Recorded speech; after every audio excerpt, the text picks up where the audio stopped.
नमस्कार, good morning. सुबह के 9 बज चुके हैं। आप देख रहे हैं इंडिया वॉइस में हूं आपके साथ रिया डंगवाल। बुलेटिन की शुरुआत करेंगे इस वक्त की बड़ी खबर के साथ। सबसे पहले बात कर लेते हैं राजधानी दिल्ली की। आज पेश होगा देश का आम बजट। वित्तीय वर्ष 2024-25 के लिए आम बजट आज पेश होगा। मोदी सरकार के तीसरे कार्यकाल का यह पहला बजट होगा। बजट के दौरान पीएम मोदी लोकसभा में मौजूद रहेंगे। आज वित्त मंत्री निर्मला सीतारमण ये बजट पेश करेंगी। सुबह 11 बजे वित्त मंत्री बजट पेश करेंगी। तो ये बड़ी खबर आपको बता दें, मोदी 3.0 का ये पहला बजट होगा। आज आम बजट पेश होगा। वित्त वर्ष 2024-25 के लिए आम बजट पेश होगा। मोदी सरकार के तीसरे कार्यकाल का ये पहला पूर्ण बजट होने वाला है। बजट के दौरान प्रधानमंत्री नरेंद्र मोदी भी मौजूद रहेंगे। साथ ही आज वित्त मंत्री निर्मला सीतारमण ये बजट पेश करेंगी। 11 बजे बजट पेश करेंगी वित्त मंत्री निर्मला सीतारमण। उससे पहले 10:30 बजे के करीब कैबिनेट की बैठक में इस बजट को पास किया जाएगा।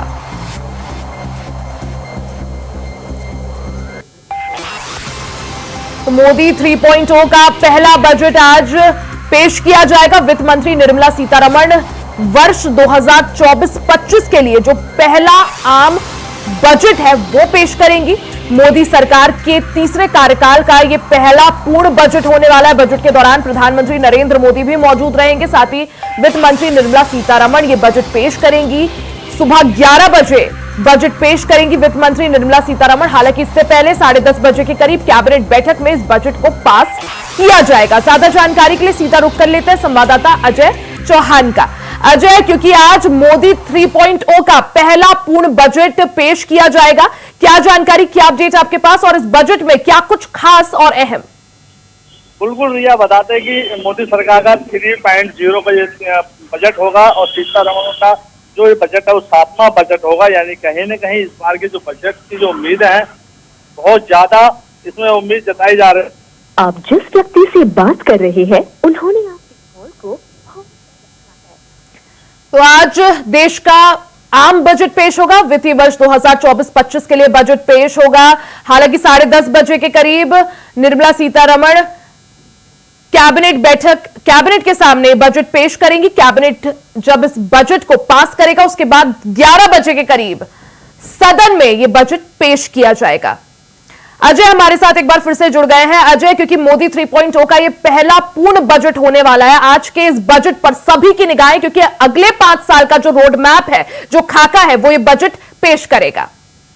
बिल्कुल रिया, देखिए जिस तरह से बजट की उम्मीदें थी और जिस तरह से लगातार इस बजट को लेकर के बैठक की गई थी, बैठक की गई है, लगातार कई बैठकों का दौर किया गया कि इस बार जो बजट होगा 2024-2025 का जो बजट होगा अलग ही होगा, जिसमें कि लोगों को फायदा होगा। जिसमें सबसे पहले महिलाओं की बात कर लें या फिर विकास की बात कर लें या अन्य समूह की बात कर लें, बहुत ऐसे बजट है इस बार उम्मीद है कि जिसमें कि राजकोषीय घाटे की बात कर लें या पूंजीगत की बात कर लें, राजस्व जीएसटी की बात कर रहे हैं, कर्ज वर्तमान की बात, बहुत ऐसे किसानों की बात कर ले। तो ऐसे कई बजट है इस बजट के अंदर रखा गया ताकि लोगों को राहत मिल सके। यानी कि उम्मीदें बहुत है, लेकिन देखना भी होगा कि आखिरकार जो निर्मला सीतारमण आज जो बजट पेश करेंगे वो 11 बजे बजट पेश करेंगे। उस समय स्टार्ट हो जाएगा कि क्या क्या उसमें निकल के आता है, ये तो अब 11 बजे के बाद ही पता चला। लेकिन मोदी सरकार की तरफ से ये कहा गया कि इस बार जो मिडिल गरीबी और जो महिलाओं को है, किसानों का भी इसमें विशेष ध्यान रखा गया है, क्योंकि किसान जो है हमेशा देश की रीढ़ होती है, उसकी व्यवस्था बहुत जरूरी है। जिस तरह प्रधानमंत्री लगातार उसमें फंड डालते हैं, तो इस बार और कुछ बढ़ाने की उम्मीद है। तो देखिए ना, ये होगा कि आखिरकार इस बार का जो बजट है वो अलग ही होगा। बता दें, इसमें एक चीज सामने आ रही है, ये जो बजट होगा सबसे बड़ा बजट होगा, क्योंकि इससे पहले का जो बजट था 1956 का रिकॉर्ड था। लेकिन हो सकता है कि इस बार जो बजट आएगा वो रिकॉर्ड तोड़ा जा सके, क्योंकि मुराद देसाई का ये बजट था, लेकिन इसमें ये भी है कि उससे ज्यादा कहीं इस बार बजट देखने को मिला। और खास बात ये भी अजय, इससे पहले प्रधानमंत्री नरेंद्र मोदी भी इस बात पर जोर दे चुके हैं कि हमारी जो सरकार है वो किसानों, गरीबों और पिछड़ों के लिए है। साथ ही अजय, जिस तरह से प्रधानमंत्री नरेंद्र मोदी ने इस बात पर भी जोर दिया था कि किसी भी देश को आगे बढ़ाने के लिए मिडिल क्लास का काफी ज्यादा बड़ा एक रोल होता है, क्या माना जाए आज के इस बजट में मिडिल क्लास के लिए क्या कुछ खास, क्या टैक्स में कुछ राहत उन्हें देने की संभावना?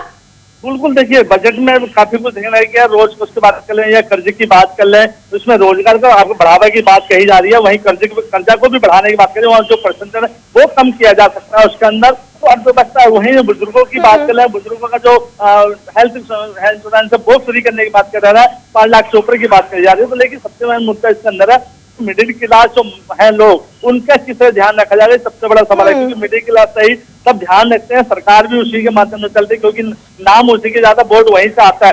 तो देखना उम्मीद है कि महिलाओं को जिस तरह से आंगनबाड़ी में तो महिलाएं काम करती है, आशा वर्कर दवा लगाकर काम करती है, लेकिन उनका जो बेनिफिट है वो नहीं मिल पाता है। ऐसे में देखना यह होगा कि उनको क्या बेनिफिट मिलेगा, वहीं किसानों की मेहनत है वो क्या मिलेगा।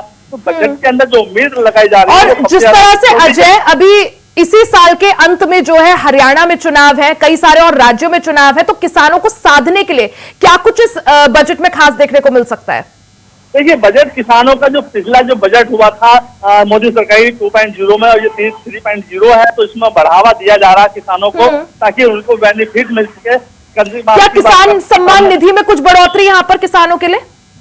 बिल्कुल, देखिए उसमें उम्मीद जताई जा रही है, अभी क्लियर नहीं हो पाया, लेकिन जिस तरह से कहा गया है कि किसानों को इसमें विशेष रखा गया है, क्योंकि किसानों को ही बढ़ावा देना जो बहुत जरूरी हो गया। किसान देश की रीढ़ है, क्योंकि वो किसान की बात करते हैं लगातार प्रधानमंत्री मोदी, तो मुझे अर्थव्यवस्था सुधारनी है, अर्थव्यवस्था सबसे ज्यादा लेके जानी है, अन्य देशों से आगे लेके जानी है, तो किसानों को बढ़ावा देना बहुत जरूरी होगा। लेकिन ये बात भी यहाँ पर हम नकार नहीं सकते अजय, जिस तरह से चुनौतियां भी काफी ज्यादा यहाँ पर मोदी 3.0 के सामने रहने वाली है। पहली चीज, जिस तरह से आंध्र प्रदेश और बिहार स्पेशल पैकेज की यहाँ पर मांग कर रहे हैं, उसके बाद जिस तरह से विपक्ष ने रोजगार के मुद्दे पर काफी ज्यादा मोदी सरकार को घेरा था, मिडिल क्लास को यहाँ पर राहत देने की बात आ रही है, किसानों के लिए किसान सम्मान निधि की जो राशि है उसमें बढ़ोतरी की बात आ रही है। तो चैलेंजेस, चुनौतियां काफी ज्यादा है, किस तरह से पार पाया जाएगा? बिल्कुल, देखिए विपक्ष लगातार कहीं ना कहीं हमलावर है। जिस तरह से कल सदन चला, उस सदन चलने से पहले ही वहां पर हंगामा कटा, लेकिन आज बजट है, बजट में देखना यह होगा कि विपक्ष इसमें कितना सहयोग करता है और विपक्ष क्या क्या उम्मीदें जताया बैठा और क्या क्या मांग करता है, क्या बजट में उनके बराबर है, बजट उनके मतलब का है या नहीं है। ये तो 11 बजे ही क्लियर हो पाएगी पिक्चर कि बजट में क्या रखा है। क्योंकि महंगाई सबसे ज्यादा है, महंगाई को बात करें तो जो विपक्ष है वो महंगाई को लेकर, रोजगार को लेकर सबसे ज्यादा हंगामा करता है। आप देखना यह होगा महंगाई क्या इस बजट से कम होगी या इस बजट से ज्यादा होगी, क्योंकि घर घरेलू चलाना है, रसोई चलानी है, तो लोगों का जो बजट है वो कहीं ना कहीं उसके बीच में रहना चाहिए ताकि वो अपना रोजी रोटी कमा सके, घर परिवार चला सके। क्योंकि मिडिल क्लास को यही सबसे बड़ी है कि उनकी महंगाई जो होती है कि साहब अगर दालें हैं तो 120 रुपए है, 150 रुपए किलो है, आलू 80 रुपए, टमाटर 100 रुपए किलो। तो ऐसे में जो मिडिल क्लास है, जो मजदूर लोग है, गरीब लोग, वो नहीं खा पाते, नहीं, क्योंकि 500 रुपए कमाते तो 500 रुपए ये सिस्टम होता है। तो देखना ये होगा कि इसके अंदर इन दोनों लोगों के बीच में जो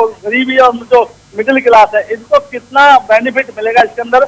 अगर इसमें बेनिफिट मिलता तो कहीं ना कहीं 2024-2025 जो अभी राज्य चुनाव होने वाले हैं उसमें कहीं ना कहीं बीजेपी को फायदा मिलेगा। तो हो सकता है कि इसी को देखते हुए लगातार जो 1-1.5 महीने से चुनावों के बाद इसी को लेकर चर्चाएं होती है कि मिडिल क्लास कैसे रखना है, उनको कैसे रोजगार देना है, कैसे उनका बढ़ावा देना है और किस तरह से अर्थव्यवस्था। तो अर्थशास्त्रियों के साथ जब उन्होंने मीटिंग की थी तो कहीं ना कहीं ये सब चीजें उन्होंने रखी थी। प्रधानमंत्री मोदी का 2 बार मीटिंग ले चुके, तो अब देखना है कि आज जो बजट पेश होगा उनको कितना इसमें बेनिफिट मिलने वाला है। बिल्कुल, यानी किस तरह से महंगाई पर लगाम यहाँ पर लगाई जाती है उस पर सभी की निगाहें रहेंगी अजय। लेकिन जिस तरह से 2019 के बाद से वित्त मंत्री निर्मला सीतारमण ने 6 बजट पेश करे, आज उनका 7वां बजट होने जा रहा है। क्या माना जाए आज का ये बजट पिछले 6 बजट से कितना अलग, क्या कुछ इसमें नया हो सकता है? रियल यही चीज है कि जो बजट पेश किया था वो कहीं ना कहीं महंगाई होती थी तो कहीं घाटा होता था, कहीं कुछ कंपेयर होता तो डिफेंस लगा तो सवाल खड़ा था। लेकिन इस बजट से जिस तरह से सामने आ रहा है कि हमने ये बजट देश के हित में लेकर आ रहे हैं, यानी सबसे बड़ा बजट होगा, तो देखना ही होगा इस बजट में क्या उसी तरह बजट की तरह रहेगा जो 6 बजट पेश कर रहे थे, या ये 7 में जो बजट है वो अलग होगा। इसी की उम्मीद सब बैठे में लगाए हुए हैं। और एमएसपी अजय एक ऐसा मुद्दा रहा है जिसे शुरुआत से ही विपक्ष उठा रहा है, क्या माना जाए आज के इस बजट में एमएसपी को लेकर विपक्ष फिर से ये मुद्दा उठा सकता है? कुछ हंगामे के आसार एमएसपी या कुछ और मुद्दों पर सरकार को घेरने की कोशिश? बिल्कुल देखिए, एमएसपी की बात करें तो किसान लगातार रोड पर थे, काफी समय तक रहे, उसमें कुछ बातें मानी गई। जब ये चुनाव हुआ उसके बाद एमएसपी में कुछ जो संसाधन थे उस सब्सिडी सामान था उस पर एमएसपी लगाई गई है, लेकिन पूर्ण तरह से जो कहते थे सभी पे एमएसपी लगाई जाए वो नहीं लगाई गई है। तो देखना भी होगा क्या इसके अंदर जो बढ़ावा दिया है क्या एमएसपी को नहीं दिया गया।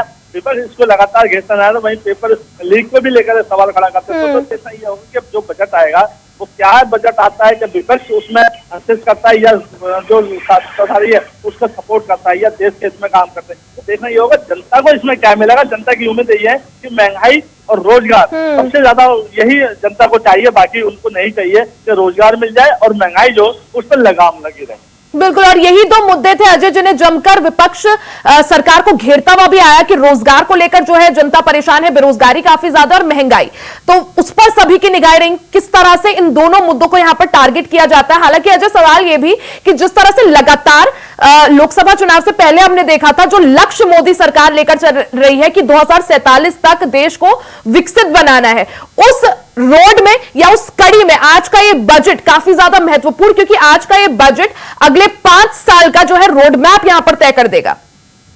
बिल्कुल, जो मोदी सरकार का जो मिशन है वो लगातार 2047 का पहले से चला आ रहा है, क्योंकि जब पहली सरकार बनी थी उसी समय से स्टार्ट है कि मुझे विकसित देश कैसे बनाना है, अखंड भारत कैसे बनाना है, देश की अर्थव्यवस्था कैसे सुधारनी है, तो लगातार उसको प्रयास किया जा रहा था, काम किया जा रहा, विकास हुआ है और आज देश के अंदर नाम भी है, कई पूरे वर्ल्ड में नाम है हिंदुस्तान का। तो हो सकता है कि इसको लेकर के इस बार जो बजट है जो आगे तैयार है, क्योंकि 5 साल अभी सरकार के पास है पूरे, अब इसमें क्या 47 तक की जो रणनीति है, जो रोड मैप है वो किस तरह से तैयार किया गया, आज के बजट में ही साफ हो जाएगा कि आखिरकार जिस तरह से लोगों को क्या मिल रहा है। तो इसमें सबसे मुद्दा वही है कि गरीबी को कैसे मिटाया जाए, गरीबों को कैसे फायदा पहुंचाया जाए, मिडिल क्लास को कैसे फायदा उठाया जाए और दिया जाए लगातार, ताकि वो फायदा रहे। क्योंकि जो जनता के लिए सरकार बनती है और जनता का अगर हित नहीं होता तो कहने जनता ही सरकार भी बदल देती है। जनता यही चाहते हैं कि हमारा जो विकास करे, जो देश का विकास करे, हम उसके साथ है। तो ऐसे में जो बजट है बिल्कुल, और हमने ये चीज देखी भी है कि मोदी सरकार ने शुरुआत से ये चीज क्लियर करी है कि हम ज्यादा फ्री बीज वाली या मुफ्त की रेवड़ियां देने वाली सरकार नहीं, हम ऐसी पॉलिसीज लाते हैं जिससे आत्मनिर्भर भारत में एक जो है जनता आगे बढ़ सके।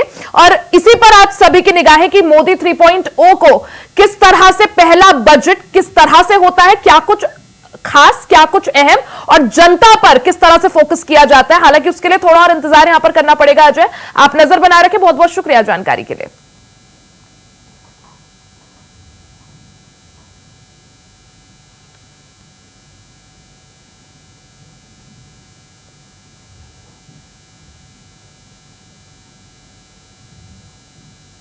खबर रुकेंगे एक छोटे से ब्रेक के लिए, जल्द वापस लौटेंगे।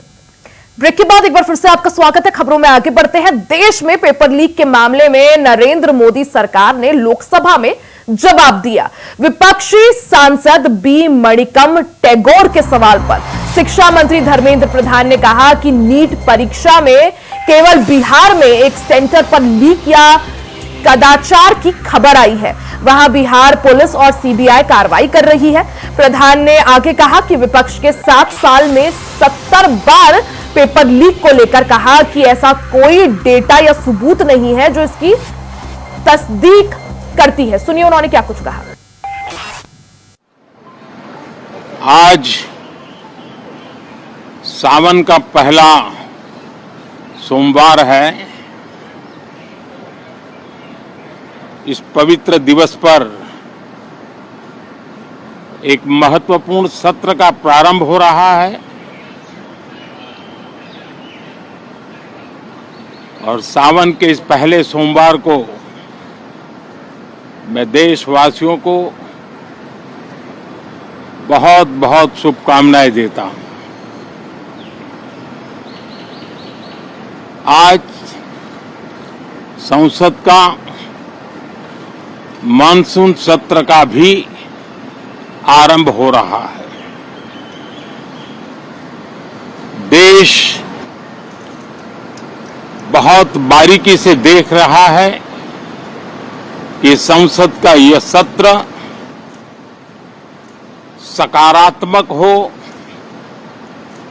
सृजनात्मक हो और देशवासियों के सपनों को सिद्ध करने के लिए एक मजबूत नींव रखने वाला हो। ये बजट सत्र है। मैं देशवासियों को जो गारंटी देता रहा हूं, क्रमशः रूप से उन गारंटियों को जमीन पर उतारना, इस लक्ष्य को लेकर के हम आगे बढ़ रहे हैं। ये बजट अमृतकाल का एक महत्वपूर्ण बजट है। हमें 5 साल का जो अवसर मिला है, आज का बजट हमारे उन 5 साल के कार्य की दिशा भी तय करेगा। और ये बजट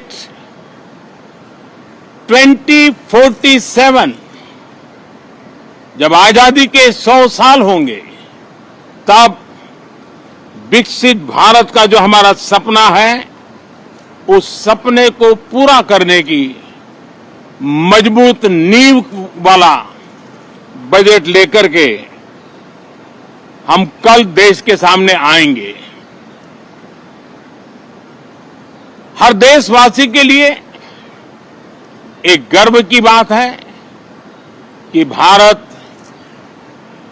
बड़ी इकोनॉमी वाले देशों में सबसे तेज गति से आगे बढ़ने वाला देश है। गत 3 वर्षों में लगातार 8% ग्रोथ के साथ, 8% ग्रोथ के साथ हम आगे बढ़ रहे हैं, हम ग्रो कर रहे हैं। मुझे आज बहुत दुख के साथ कहना है कि 2014 के बाद कोई सांसद 5 साल के लिए आए,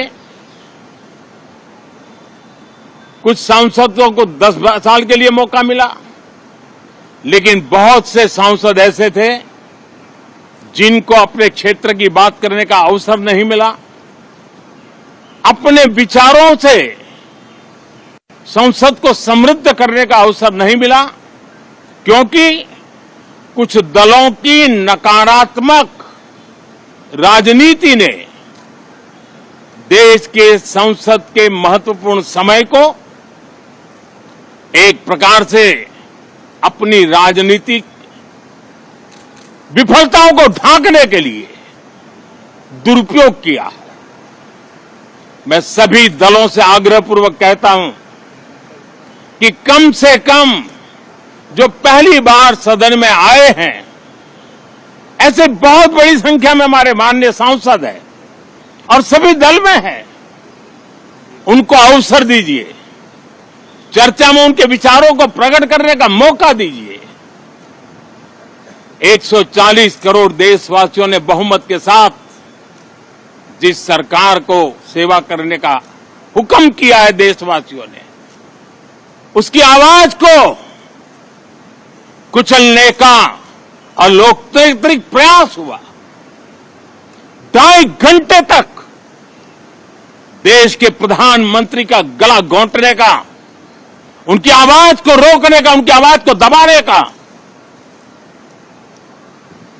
लोकतांत्रिक परंपराओं में कोई स्थान नहीं हो सकता है और इसका कोई पश्चाताप तक नहीं है, दिल में दर्द तक नहीं है। मैं आज आग्रहपूर्वक कहना चाहता हूं, देशवासियों ने हमें यहां देश के लिए भेजा है, दल के लिए नहीं भेजा है। ये सदन दल के लिए नहीं, ये सदन देश के लिए है। ये सदन संसदों तक की सीमा तक नहीं है, 140 करोड़ देशवासियों की एक विराट सीमा करके लिए है। तो मॉनसून सत्र को लेकर दिग्गजों का क्या कुछ कहना, आपको सुनवाते हैं कुछ दिग्गजों के बयान। सुनिए किसने क्या कुछ कहा। अभी अभी सुप्रीम कोर्ट में जो चल रहा है केस, सुप्रीम कोर्ट ने ऑर्डर दिया पूरा विद्यार्थियों की सूची को वेबसाइट में उपलब्ध करा दो। सब पिछले 3 दिन से देश भर की सारे विद्यार्थियों की लिस्ट पब्लिक डोमेन में उपलब्ध है। ये सारा चीज खुले पे है। It's obvious to the whole country that there is a very serious problem in our examination system. This is not just a question of NEET, it is in all the major examinations. Now, the minister has blamed everybody except himself. लगातार अखबार और CBI की जांच के बाद चीजें सामने आ रही हैं, लोग पकड़े जा रहे हैं, जेल भेजे जा रहे हैं। मैं अध्यक्ष महोदय आपके माध्यम से पूछना चाहता हूं मंत्री जी से, क्या सेंटर वाइज जिन बच्चों को सबसे ज्यादा नंबर मिले हैं, क्या उसकी सूची जारी करेंगे? कुछ ज्यादा ही भावुक बनने की कोशिश कर रहे हैं। वो तो नॉन बायोलॉजिकल एंटिटी है ना, कमाल की बात करते हैं। भैंस मंगलसूत्र मुजरा से किसका गला घोटा जा रहा था? प्रधानमंत्री जी, मैं बार बार कहता हूं, जब कभी दूसरों पर तबसरा कीजिए, सामने आईना रख लिया कीजिए, और इससे बेहतर कोई आईना नहीं है। दल से ऊपर उठ के हम जब देखेंगे, जब वो पूरा विपक्ष को मौका देंगे। बार बार हम कह रहे थे कि प्रधानमंत्री जी को बोलने से पहले 2 मिनट का, केवल 2 मिनट का समय मणिपुर के उस सांसद को दे दें जिसके क्षेत्र में इतनी गंभीर वारदातें हुई हैं, इतनी गंभीर हिंसा हुई है। उसी को मौका नहीं दिया तो फिर मणिपुर की बात कैसे निकल के सामने आएगी?